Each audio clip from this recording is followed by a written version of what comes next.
kondisi pejabat publik yang mana itu akan menjadi narasumber kita selalu ngelak dan selalu memberikan alasan-alasan yang tidak memiliki hak jawab sehingga terhambatnya pemberitaan ini. Dan bagaimana saran Abang beritakan sesuai dengan berani tegas, lugas, fakta berbicara. Narasumber yang tidak mau menanggapi apa yang kita ajukan pertanyaan atau konfirmasi, kita buat aja beritanya. Kita buat saja beritanya. Tapi jangan opini. Oke, buat beritanya tapi jangan opini. Jangan opini dan jangan main perasaan di saat beropini. Oke. Itu kunci. Jangan main perasaan, jangan beropini. Ya, kemudian tetap memberitakan. Kita menyesuaikan sesuai dengan Data-data MBK. ya, berani tegas, lugas, fakta berbicara.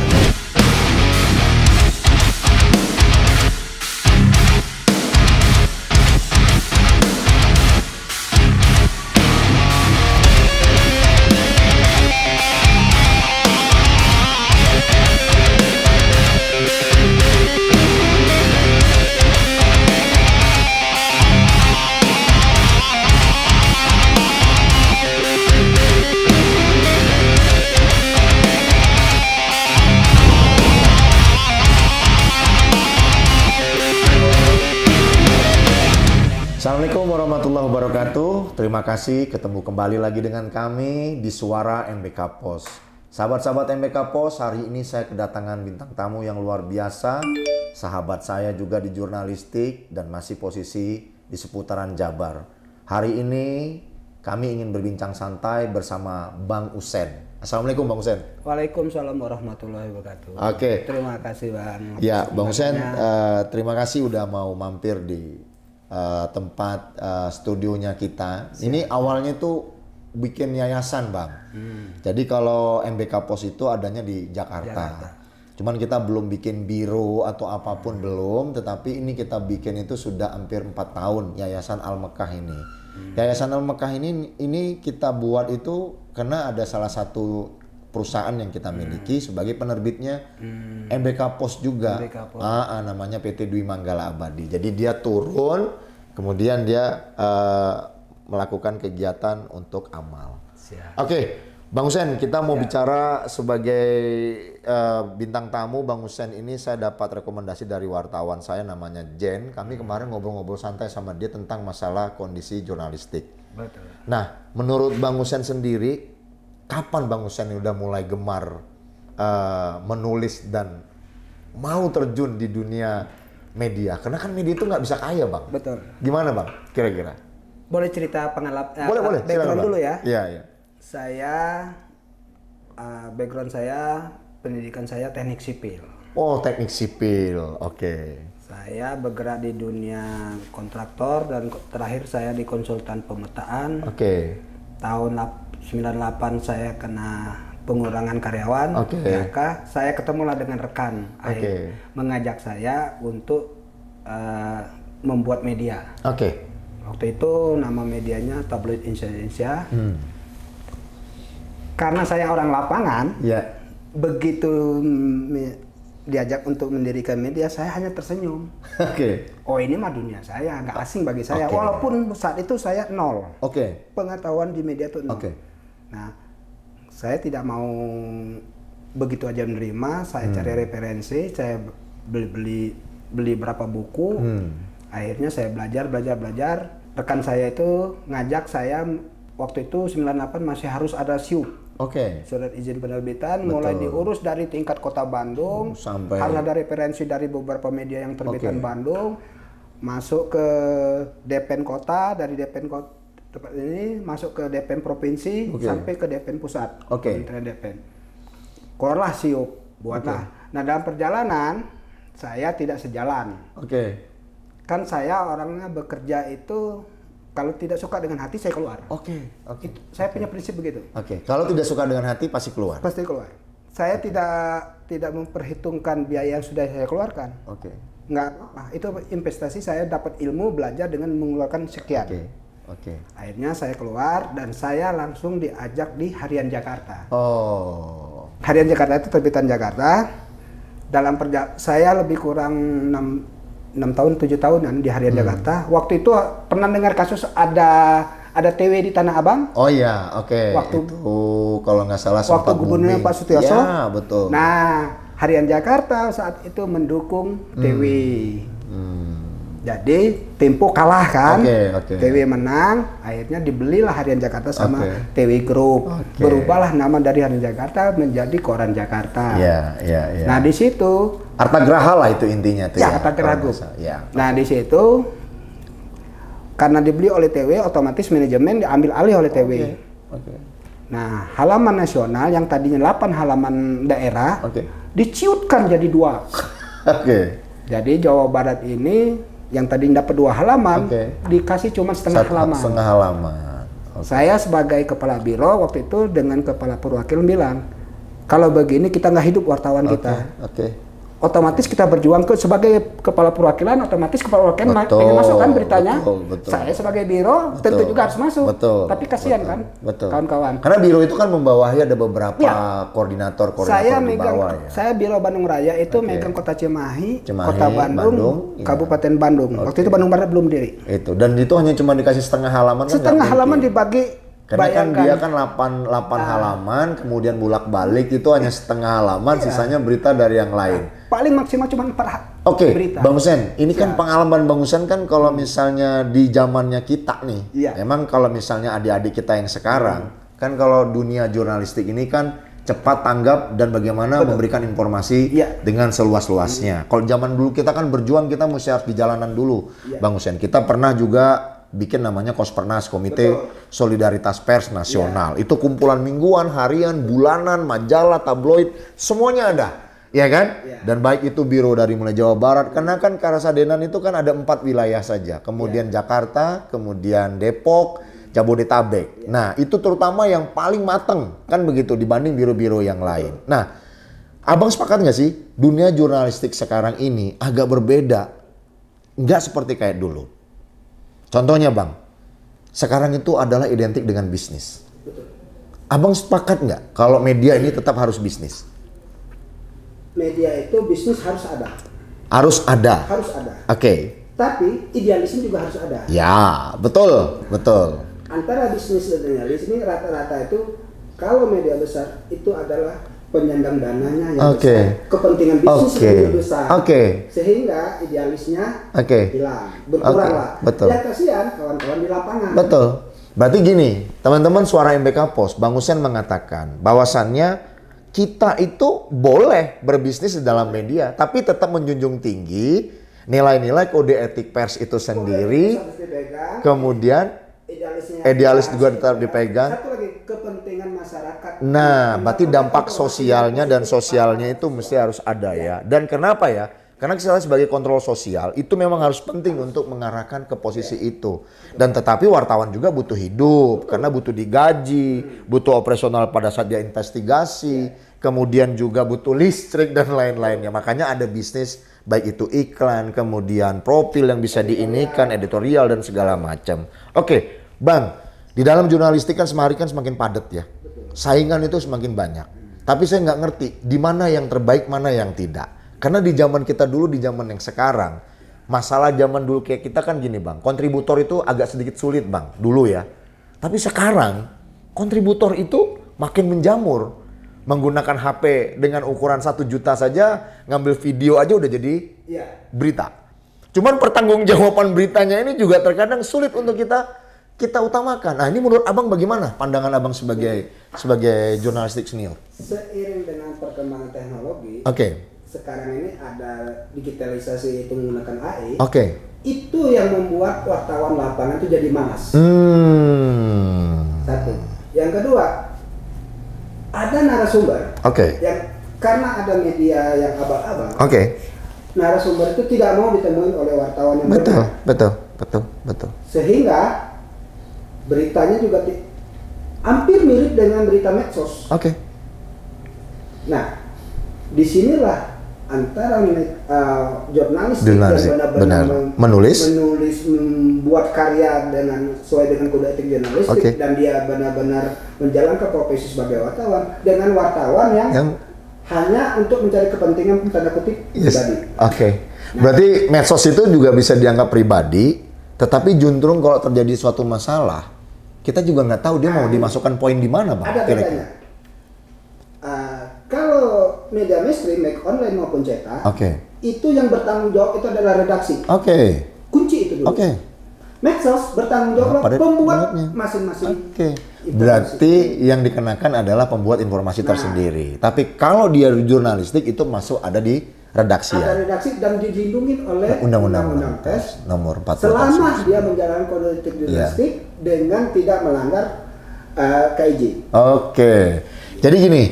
Sepakat dong berarti kita berdua. Kita sepakat. Kenapa bilang jurnalistik yang baik dan yang benar itu semuanya sulit untuk kita ini kan ya, kita bedakan. Tetapi kena dengan adanya dunia media sosial, apabila dia menggunakan medsos IG, kemudian X atau Twitter dia pakai sendiri atau dia pakai TikTok, dia akan bertanggung jawab dengan cara sendiri. Jadi kalau ada pencemaran nama baik, kemudian tidak menyenangkan ataupun pasal yang lainnya, itu dia kena sendiri. Tapi kalau apabila berita yang dimuat karena dia menggunakan ada plafon dia sendiri, media itu sendiri, dan itu harus merujuk kepada undang-undang pers juga dan ada keredaksian. Dan itu dicek dengan kode etik jurnalistik. Perlu diingat juga begini. Kalau pihak yang diberitakan keberatan atas pemberitaan yang kita buat oleh jurnalis ini, karena dari jurnalis tidak bisa menggunakan undang-undang pidana. Tidak bisa menggunakan undang-undang pidana. Aparat hukum tidak bisa langsung menerapkan undang-undang pidana. Kenapa? Harus menerapkan undang-undang pers. Harus mengedepankan itu dulu ya. Di situ ada beberapa tahap. Pertama, gunakan hak jawab. Benar, itu pasti harus ada hak jawab. Kedua, gunakan somasi. Betul. Ketiga, ajukan keberatan ke Dewan Pers. Betul. Baru Anda bisa beredel. Baru bisa. Nah, kalau misalnya ada dugaannya ya, ini dugaannya oknum dari wartawan tersebut, baru kalaupun memang itu sudah ditanggung jawabin oleh perusahaan persnya, maka oknum tersebut barulah dibawa ke penyelidikan. Kan bisa kan ya? Contoh gini, saya nih umpamanya, kan saya sebagai pengusaha pers, dan juga saya juga sebagai pemret umpamanya. Dan saya menulis, apabila ada yang tidak menyenangkan terhadap tulisan, ya, sementara kita sudah punya melayangkan surat, kemudian kita sudah menyampaikan by phone, redaksi juga udah menyampaikan, tapi si narasumbernya ini tidak mau menemui kita, dan kemudian berita ini kita bikin kecil-kecil gitu loh ibaratnya. Kenapa? Data yang masuk di meja redaksi itu udah valid sebenarnya berdasarkan hasil yang udah kita godok. Bahwasanya ada dugaan salah satu pejabat atau oknum yang menyalahi aturan atau menyalahi jabatannya dia, ya kita muat dan kita surat udah kita kirim selama 7 hari. Kita kirim lagi kedua 3 hari. Kita kirim lagi yang ketiga 1 kali 24 jam. Dia tidak mau jawab. Redaksinya dia sendiri juga nggak mau jawab. Dan kita berhak untuk menaikkan itu karena kita ada deadline. Nah, pada saat kita naikkan, Bang, itu sering sekali si narasumber itu membuat kita somasi karena perlakuan tidak menyenangkan terhadap dia karena kita nggak mau wawancarai dia sehingga berita ini diterbitkan. Ada gini, itu masuk kategori berita investigasi. Betul. Berita investigasi itu betul kita harus mengikuti prosedur. Kita ajukan layangan surat, tidak jawab, kita tulis tanggal sekian kita mengajukan surat. Tidak ada tanggapan. Jadi apapun yang disampaikan oleh pihak yang kita akan jadikan narasumber, kita tulis saja. Begitu tim kami datang ke redaksi ke kantor si A, ternyata si A hanya ditemuin sapam bilang bapak lagi sibuk tidak bisa diganggu. Ya udah tulis aja itu. Jangan bawa emosi berita. Pasti karena media nggak boleh emosi. Jangan bawa perasaan. Inilah kalau jurnalis yang sudah memahami itu, dia akan membuat berita itu sesuai dengan fakta, data yang ada di dalam. Itulah berita investigasi. Betul. Nah, ini kan gini, kami sering sekali pernah, Bang, kita dilaporkan. Kita tidak melakukan emosional, kita nggak pakai hati. Orang yang memberikan ataupun orang memberikan data yang masuk ke meja redaksi, kan ini kan narasumber kita, mesti kita lindungi dan segala hal. Kami ingin mengkonfirmasikan data apa yang diduga terhadap berita tersebut. Tetapi sebenarnya, Bang, kalaulah dia memang betul-betul bisa menanggapi kita, Kan mungkin gini Bang, bagaimana caranya dia bisa mengatakan, oh ini wartawan bodrek, wah ini media abal-abal, nggak boleh Bang. Selama orang tersebut bisa mempertanggungjawabkan kartu pers yang dilindungi oleh undang-undang pers, dia harus terima Bang. Kalau dia nggak punya waktu sesibuk apa sih, dia nggak bisa. Atau dia punya utusan nggak, surat kuasa, baik itu lawyernya kah, atau kuasa hukumnya, atau siapapun, segala macam yang bisa menerima kita untuk mempertanyakan. Cuma ada 5 pertanyaan yang harus kita tanyakan. Apakah anggaran tahun sekian ini digunakan pada tepat waktunya?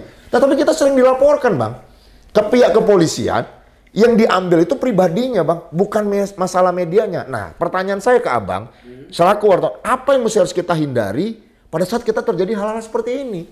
Sebenarnya itu ada aparat penegak hukum di tingkat bawah yang tidak memahami kerjasama Dewan Pers dengan PWI, Dewan Pers dan pihak aparat penegak hukum, baik kejaksaan maupun kepolisian.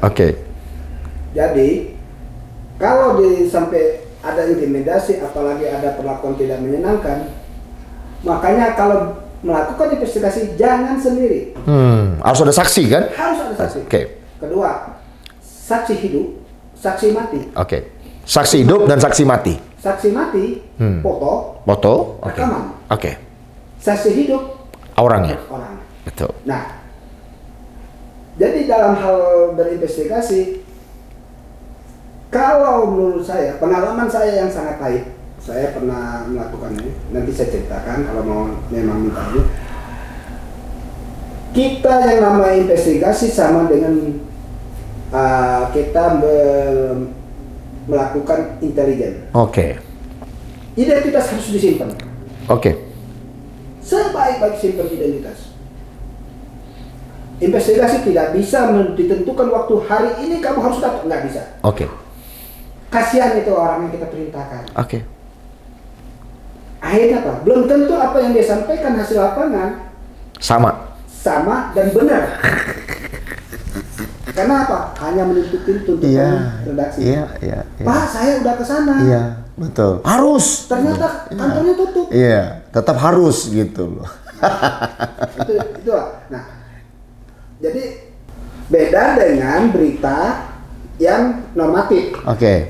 Berita normatif itu misalnya kita dipostkan di pemerintahan. Kan enak. Betul. Begitu ada misalnya di gedung sate ada gubernur, kita wawancara gubernur. Betul. Ada sekda. Ada sekda kita wawancara. Ada kepala dinas, tergantung lah semua lah. Nah, tapi kalau yang namanya berita kasus, ini pengalaman saya jadi media online di lintas pulau, di KP online itu. Di sana ada kasus jelas itu merusak lingkungan. Didatangkanlah biasa preman. Karena saya ada di Bandung, redaksi kita dilemparin. Diintimidasi sedemikian. Telepon, saya terbang, saya bilang. Saya terbanglah ke Batam nyebrang ke Karimun. Kita buat laporan, buat laporan kepolisian. Laporan, akhirnya kasus itu sederhana. Gara-gara antara si A, pengusaha si A dengan pengusaha si B ini, pengusaha si B ini dia menggunakan hak guna pakai lahan itu, masih ada 3 tahun. Tapi si A udah masuk. Belum waktunya padahal masih prematur ini kan Bang. Nah, ternyata si A ini kenapa dia mau nyerobot di lahan ini, karena urusannya dengan orang pusat. Nah, akhirnya kita intimidasi, kita datang, kita ke Polres. Di sana dari itu saya bilang ke rekan-rekan dari redaksi KP Online, kita jangan berbicara uang. Karena itu yang ditunggu-tunggu mereka sebenarnya. Kita bisa terjerat. Udah beres. Akhirnya ditemukanlah. Kita hanya sebagai pendengar. Ditemukan 2 ini sama pemerintahan daerah. Akhirnya kompensasinya si A ini harus mengembalikan haknya dia yang 3 tahun lagi digunakan. Tapi yang jadi persoalannya, si B ini minta harga sekarang. Jadi nggak bisa ngikutin pada saat dia bayar 3 tahun yang lalu. Contohnya kalau dia mundur ke belakang umpamanya tahun 2011 umpamanya, harga pada saat itu dolar 14.000 ya harusnya itu yang dibayarkan. Tapi deadlock lagi akhirnya.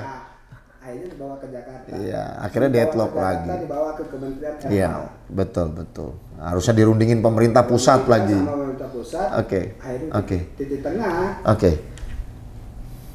Jadi dia membayar selama 3 tahun yang masih sisa waktu, tapi ini hanya memiliki waktu cuma 2 tahun. 2 tahun lagi dia harus keluar.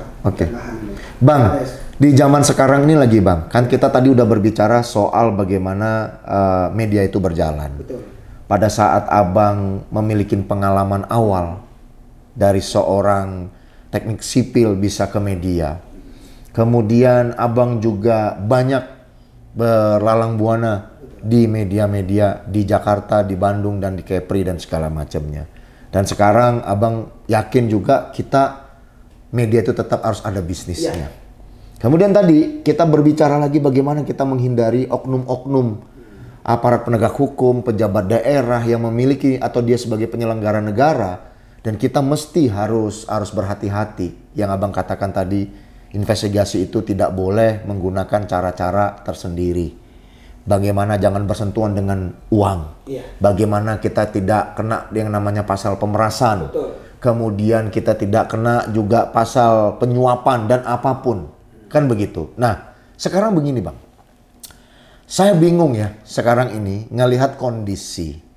Jaksa Agung nangkep 920 miliar. Hakim ya diduga bahwasannya ini ada aliran dana masalah tersangka Tanur yang telah dibebaskan dan akhirnya kasasinya dibalikin jadi 5 tahun. Dan kemudian adalah oknum-oknum dari hakim yang sekarang ini, dari ketuanya dan segala macamnya itu nyangkut nih sekarang di kejaksaan. Dan lagi maraton ini penyidikan. Nah, saya kadang-kadang melihat begini, Indonesia kenapa sih yang viral ini ya no viral no justice ya.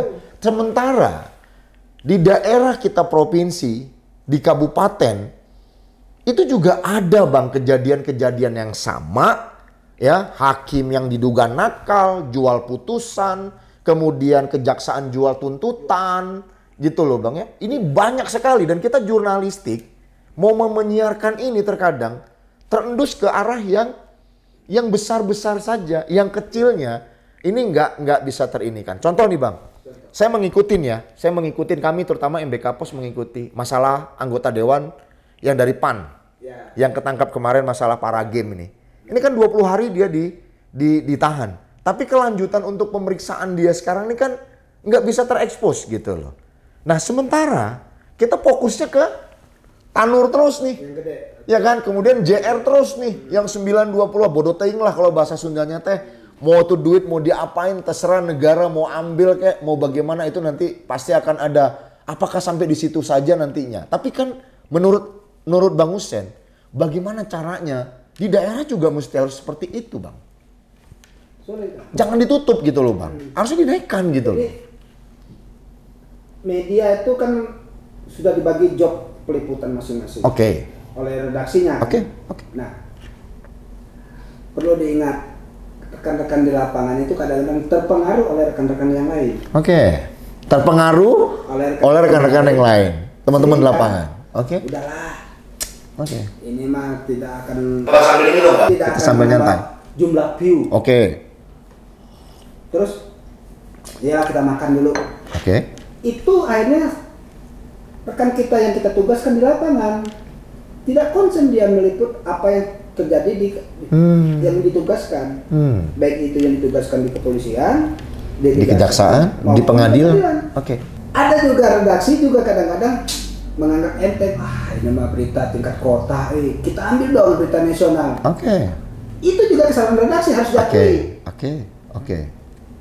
Nah, di satu sisi kita sebagai media ingin agar masyarakat tingkat daerah juga tahu apa yang terjadi di daerahnya. Sehingga kasus apapun kalau dia udah nyampe ke pengadilan biasa itu baru terekspos besar. Selama di tangan polisi kayaknya masih sulit. Di tangan kejaksaan, di tangan kepolisian sama. Karena memang alurnya kan ibaratnya P19 atau P21 tahap 1, P21 tahap 2 itu nanti baru belok lagi. Kita tanya sama penyidik pun itu masih dalam rangkaian, masih dalam rangkaian dan sabar. Dan kita akhirnya akan kelolosan di posisi terlena sabar itu tadi. Nah, sehingga kalau misalnya no viral no justice, kalau kita pengusaha media, kalau kita mau viralkan juga kan pakai biaya juga, Pak.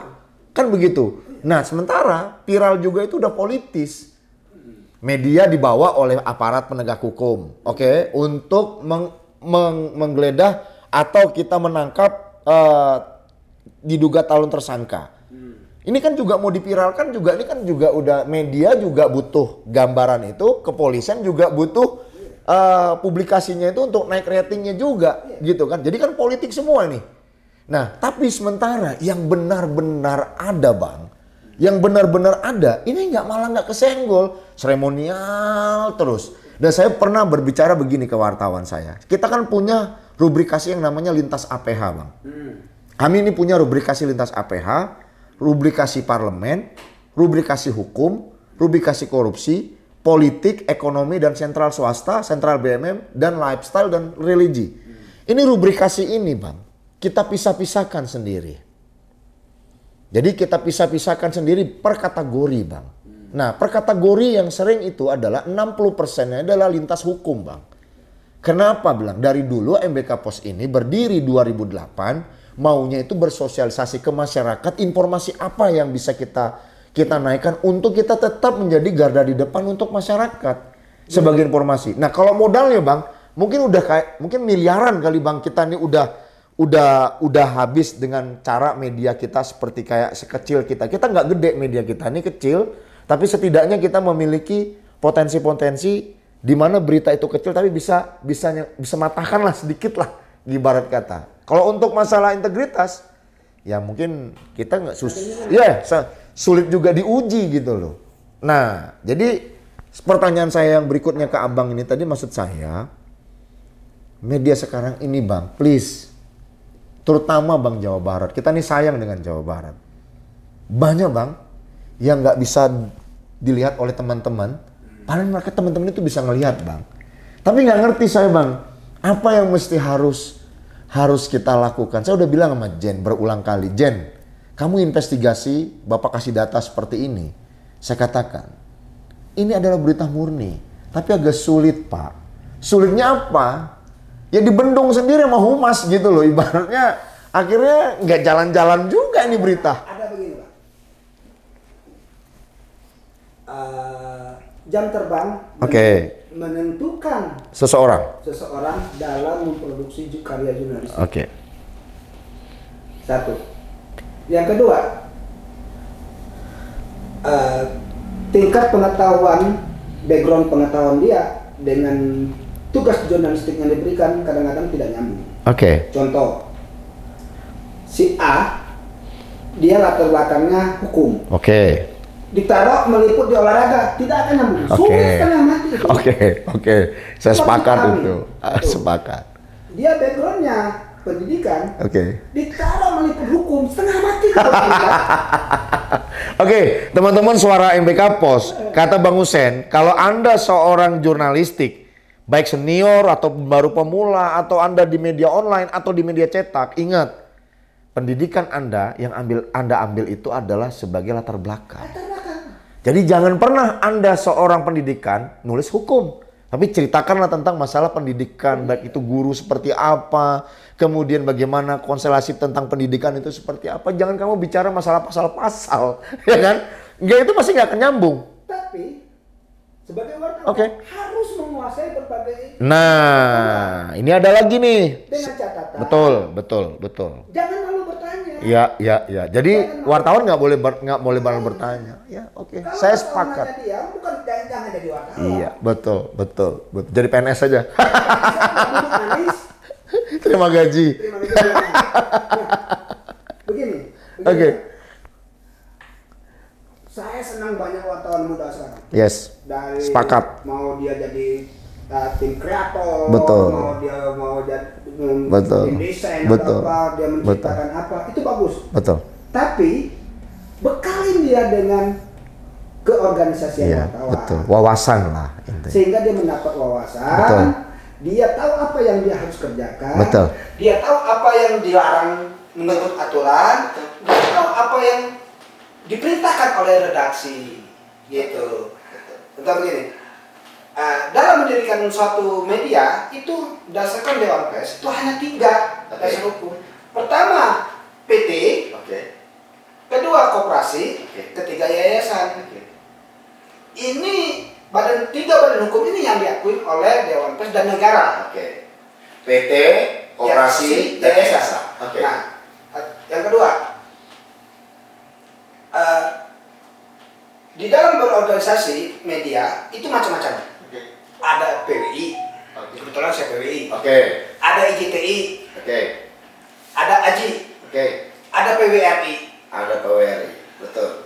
Itu konstituen dari Dewan Pers. Nah, di setiap lembaga keorganisasian media ini itu pasti mengajarkan kode etik jurnalistik, etika, dan juga interaksi dalam mencari tanda kutip dengan menulis pemberitaan yang ada di lapangan. Betul. Berarti juga cocok dong Bang. Seorang jurnalistik itu harus tahu yang namanya 5W1H. Betul, itu dasar. Itu dasar. Kedua, Abang juga sepakat nggak? Perusahaan pers memiliki yang namanya peraturan pers sendiri dan kode etiknya dia sendiri. Yang mana kan kita ada Undang-Undang Pers nomor 40 tahun 99 dan ada juga perubahan. Dan sekarang belum lagi ditandatanganin ini. Kita nggak tahu Komisi 1 nanti sekarang ini kan di bawah Komisi 1 nih ya. Nah, Abang yakin nggak sih dunia jurnalistik ke depan ini pasti akan ada perubahan? Kita nggak tahu nih Bang, umur kita nanti kan ke depan kan kita kan nggak tahu nih Bang. Tapi harapan saya juga kepada anak saya, kemudian kepada rekan-rekan semua, ada nggak sih Bang perubahan itu? Maksud saya itu gini. Jangan no viral no justice tapi no money no news gitu loh. Maksud saya kan jangan ada lah cerita uang ya kan baru ada berita. Kalau nggak ada berita nggak ada uang gitu. Jadi maksud saya bagaimana caranya kita butuh uang Bang. Saya yakin perusahaan itu butuh uang. Tapi terkadang kan kita kan orang jurnalis kan nggak boleh berdiri sendiri Bang. Kita kan harus kita nggak boleh ke kanan dan ke kiri. Kita harus independen Bang. Tetapi terkadang kezoliman ini tadi itu dipertontonkan Bang. Muak juga kita kadang-kadang gitu loh ngelihatnya gitu loh Bang. Sangat sulit sekali media sekarang berdiri tegak sesuai dengan kode etik jurnalistik. Sangat sulit berdiri tegak mengikuti kode etik jurnalistik. Karena ada kepentingan bisnis yang lebih besar daripada kepentingan sosial. Jadi lebih besar kepentingan bisnis daripada kepentingan sosial. Satu sisi tidak ada larangan kita berbisnis. Ya tadi kita udah bahas. Untuk menghidupi. Betul. Kewartawan juga mesti harus dapat gaji Bang. Kalau kan begitu. lapangan itu dapat lah, pasti ada yang asal jangan minta, asal jangan itu saya nggak akan tutup mata. Tapi yang kesentuhan di redaksi. Betul Bang. Iya Bang. Ini seperti kayak Aji, kemudian ada Lucky, kemudian ada Arfi. Ini semua tim redaksi yang mana mereka pagi itu udah naik motor 20.000, makan siang 15.000, ya kan? Kemudian dia kalau beli es atau kue, jadi sehari itu dia keluarin uang Bang. Jadi mesti dia juga harus dapat di tempat kantornya di kerjanya itu. Nah sementara kita mempublikasi, kan otomatis berita kita ini kan nggak boleh liar Bang. Nggak boleh. Kalau nggak ngambil dari viewers aja atau followers, nggak akan mungkin nyampe Bang. Kan begitu. Makanya saya bikinkan suara MBK Pos ini Bang. Supaya kita tuh ngobrol Bang, gitu loh. Memberikan wawasan kepada adik-adik kita ke depan. Obrolan kita ini jangan tong kosong nyaring bunyinya. Jadi gitu Bang. Saya kepada rekan-rekan saudaraku yang ada di MBK, belajarlah dunia jurnalis itu bukan hanya dari redaksi. Tapi carilah ilmu dari luar sebanyak-banyaknya. Tapi disaring. Harus ada referensi lah. Harus ada. Referensi itu jangan menganggap saya masih muda. Belum tentu yang senior itu lebih paham dari kita. Betul, sepakat saya Bang, sepakat. Nah, satu, yang kedua, jangan malu untuk mencari ilmu, jangan malu untuk bertanya. Yang ketiga, jangan ragu-ragu untuk menuliskan suatu berita. Kalau kita masih ragu dengan tulisan berita, kita minta dampingin dengan yang lebih paham. Itu kuncinya tuh yang muda. Wartawan muda, wartawan yang penuh progresif harus banyak belajar. Betul. Saya baru jadi wartawan, baru mau 25 tahun. Sahabat-sahabat Suara MBK Pos, Bang Hussein tadi mengatakan udah panjang kita ngobrol. Kalau kalian dengar nanti nih ya, wartawan MBK Pos dimanapun kau berada, baik di Bandung, kemudian di Jakarta, kemudian di Tarakan, kemudian ada lagi yang di Medan, kemudian ada yang di Jawa Timur. Kalian itu dengerin podcastnya saya dengan Bang Hussein. Bang Hussein selalu mengatakan tadi identiknya, ingat ada referensi. Jangan khawatir untuk kita belajar. Makanya jangan khawatir untuk kita itu bertanya. Karena media itu tidak semuanya yang orang tua kita senior itu belum tentu kita tahu dengan dunia kalian yang sekarang. Gen Z mulai menulis. Sekarang sudah mulai tajam untuk nulis. Kalau kritis di PO langsung. Buat VO-nya langsung. Wah, suaranya langsung, kemudian ilustrasinya langsung, tulisannya juga bisa langsung. Jadi kami-kami ini yang telah bekerja di dunia pers, kalau beliau 25 tahun, saya tuh baru 16 tahun di dunia pers gitu loh ya. Jadi senior saya lah setidaknya. Jadi saya banyak banyak minta saran, tapi belum kejawab sama saya yang tadi Bang. Ini untuk yang terakhir nih kita ngobrol Bang.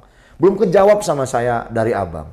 Bagaimana kita menghindari kondisi pejabat publik yang mana itu akan menjadi narasumber kita selalu ngelak dan selalu memberikan alasan-alasan yang tidak memiliki hak jawab sehingga terhambatnya pemberitaan ini, dan bagaimana saran Abang agar MBK Pos tetap terus berlayar, kita sesama insan pers tetap terus berlayar dan memberitakan sesuai dengan berani tegas, lugas, fakta berbicara. Bagaimana caranya saran Abang agar ini tidak jadi diam? Kalau saya nyaranin begini,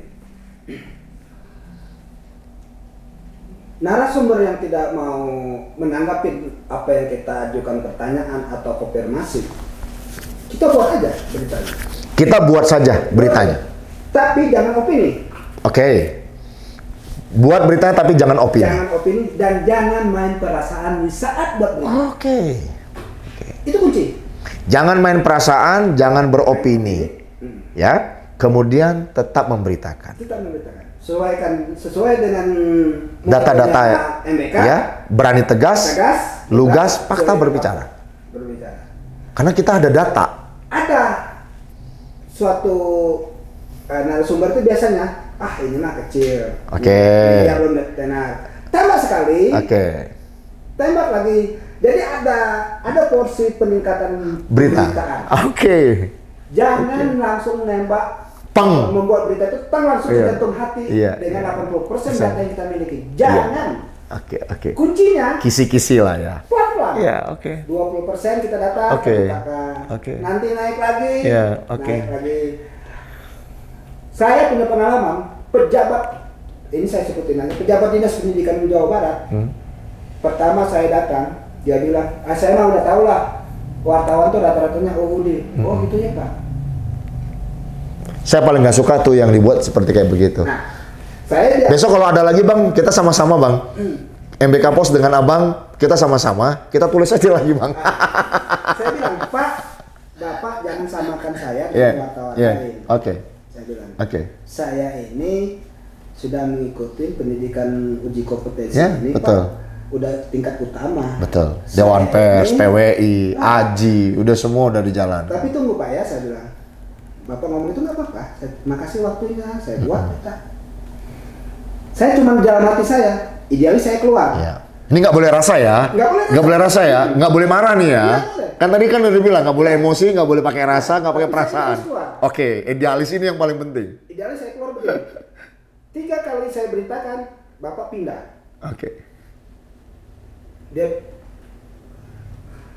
Saya bilang 2 kali tembak. Saya naikin tensinya. Ada pihak lain yang datang, mengutus. Yang ngutus dia. Bang, stop lah. Janganlah, kasihan ini. Saya bilang, kalau mau jadi mediator, jangan bilang jangan diterusin. Kalau mediator itu, Anda tahu nggak? Saya bilang. Dia ngomong apa ke saya? Saya semua tahu wartawan yang ada di Bandung ini ujung-ujungnya UUD. Itu saya idealis keluar. 3 kali saya langsung tembak sampaikan ke gubernur. Waktu itu saya masih di harian Fakta Jabar. Tembak, minta suara Komisi 5, minta yang pendidikan, saya minta asdar ke bidang Kesra. Tembak. Begitu saya dipanggil orang BKD, berita yang ketiga saya dipanggil oleh BKD. Nggak tanggung-tanggung, Kabid Pembinaan langsung manggil. Bang, bisa ke kantor nggak? Oke, Bang. Ada apa abang dengan ini, dengan Kabid ini? Saya ceritain gini. Terus maunya apa, Bang? Satu cuma saya Pak. Berapapun yang ngasih tidak akan saya terima, haram saya bilang. Karena saya udah idealis keluar. Saya cuma satu minta, pindah tempat job yang benar-benar dia menderita. Biar dia tahu, agar dia jangan semua dianggap tuh sama. Dan kemudian satu, sebenarnya kita juga nggak mau seperti itu, Pak. Harusnya dia di non-job atau dia dipindah, diganti sama orang yang lebih pantas karirnya untuk mengangkat dunia pendidikan jadi lebih baik. Kan harusnya begitu kan? Ya, ini. Tapi gitu. Ya. Akhirnya dia dari Kabid jadikan kasih staf di Setda non-job. Non-job berarti? Udah pasti. Begitu dia dilantik saya salamin, selamat ya Pak ya. Bang, tega kali abang menjatuhkan saya sampai begini. Loh, siapa yang tega? Bapak yang tega kok. So, Bapak keberatan? Bikin dong hak jawab. Dia bilang, saya ditawarin berapa? 50 juta saat itu. Stop. 2017. Disuruh stop. Bang butuh apa? Butuh laptop, saya kasih. Butuh kerja? Enggak, saya bilang. Itu pengalaman saya menjatuhkan pejabat distrik Jabar. Yang kedua, ini pengalaman pahit juga nih. Saya cerita aja nih ke warga NBK Pos. Saya buat berita KONI Jabar. KONI, baru-baru ini atau yang kemarin? Kan KONI juga baru juga ada juga masuk ke meja redaksi kami. Waktu itu ketua KONI-nya Pak Eka Santosa. Ketua DPRD Jabar. Dia ketua KONI. Saya buat beritanya, narasumbernya juga orang dewan.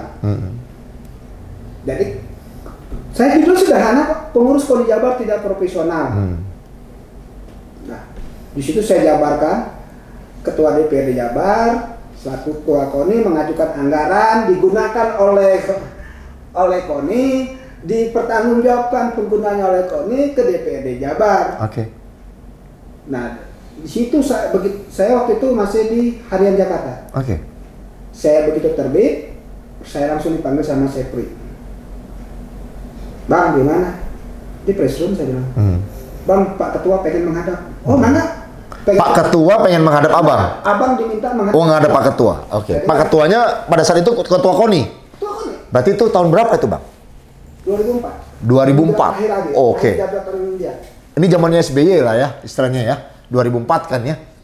Belum SBY. Belum, masih Megawati berarti. Lanjut. Dia dari itu. Saya disidang di ruangan ketua DPRD dari jam 3:30 sampai 6:30. Disidang. Ditanyai. Beliau, saya ketua. Situ ada Sekwan, ada Kabika, ada kabak-kabak, saya sendiri. 8 orang saya sendiri. Saya hanya berdiri. Saya bilang, di mana Pak salahnya saya berita ini? Coba Bapak analisa, di mana salahnya? Coba Bu Kabak Humas, coba ini apa salahnya? Sekwan itu ya? Kabak Humas. Kabak Humas. Ya ada Pak, narasumbernya jelas, tempat wawancaranya ada. Waktu dan tempatnya juga ada. Terus foto yang dijadikan back ininya ya, ada. Narasumber. Di mana Pak salahnya? Ada saya menuduh enggak, dugaan Pak. Diduga. Penyalahgunaan kewenangan itu dugaan Pak. Yang ngomong siapa? Saya Pak, bukan Pak. Di situ saya disidang, akhirnya apa? Itu bubar semua saya dipanggil pribadi. Ya silakan keluar dulu semuanya. Pribadi dipanggil. Saya dipanggil berdua dengan Pak Ketua. Coba ya.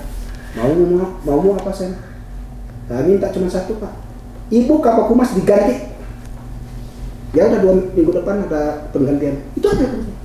Akibat apa itu Ibu Kabak Humas sehingga dia mau diganti? Ibu Kabak bilang, seluruh wartawan yang meliput di DPRD Jabar Pak sudah diakomodir. Sudah diakomodir. Padahal makanan nasi kotak gitu ya? Iya. Saya bilang, Bu, saya udah ngajukan surat resmi Pimret dengan tangan Bu dari Jakarta. Saya bilang, bukan saya sebagai biro. Tidak pernah ada jawaban dari Ibu. Kebetulan ada berita ini, Bang Ibu mengatakan diakomodir.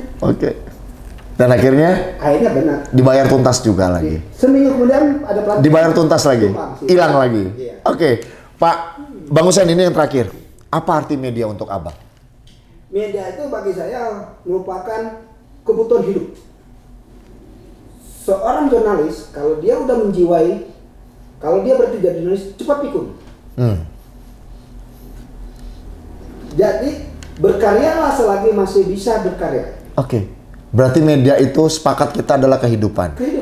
Kehidupan itu biar supaya kita nggak pikun, maka teruslah kita berkarya dan teruslah kita untuk memikirkan bagaimana Indonesia ini jadi lebih baik. Iya, jadi berkarya kita agar kita tetap segar, tetap pikun. Tapi ingat, karya kita itu dibutuhkan oleh masyarakat dengan benar-benar karya yang bisa bermanfaat, berguna, dan menjadi solusi bagi masyarakat, bukan menjadi mendukung kepentingan tertentu.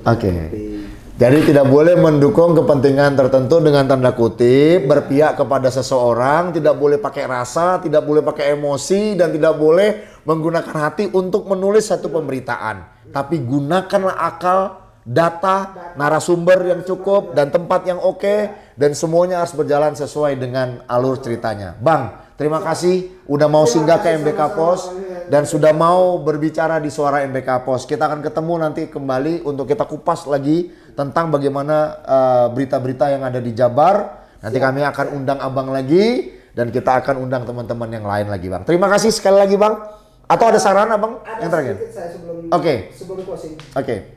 Saya hanya mengajak dan menghimbau rekan-rekan dari MBK Pos. Mari belajar dan belajar. Mari mencari pengetahuan. Jangan melihat dia status, dia atasan saya, dia di bawah saya. Ilmu yang didapatkan dari lapangan itu lebih mahal dan tidak ada harga, tidak akan bisa dibeli tanpa pengalaman yang ada di lapangan. Dan itu tidak pernah dapat di kampus. Tidak pernah dapat di kampus. Di dunia pendidikan manapun. Tidak ada. Jadi lapangan, jam terbang menentukan kualitas karya jurnalis seseorang. Jadi majulah terus karya jurnalistik Indonesia. Jangan berhenti belajar. Mari berkarya. Tetap demi Indonesia yang mungkin ke depan lebih maju. Terima kasih, Bang. Assalamualaikum. Ya, terima kasih sahabat-sahabat Suara MBK Pos. Itu tadi kata Bang Husein terakhir kali. Closing statementnya adalah belajar, belajar, dan belajar. Jangan malu untuk belajar. Ketemu lagi dengan episode yang berikutnya di Suara MBK Pos. Kami meminta kepada semua teman-teman jangan lupa like, share, komen, dan subscribe agar channel ini tetap terus bisa berjalan, agar channel ini bisa memberikan informasi yang tepat untuk masyarakat yang paling bawah sampai yang di atas. Wabillahi taufiq wal hidayah. Assalamualaikum warahmatullahi wabarakatuh.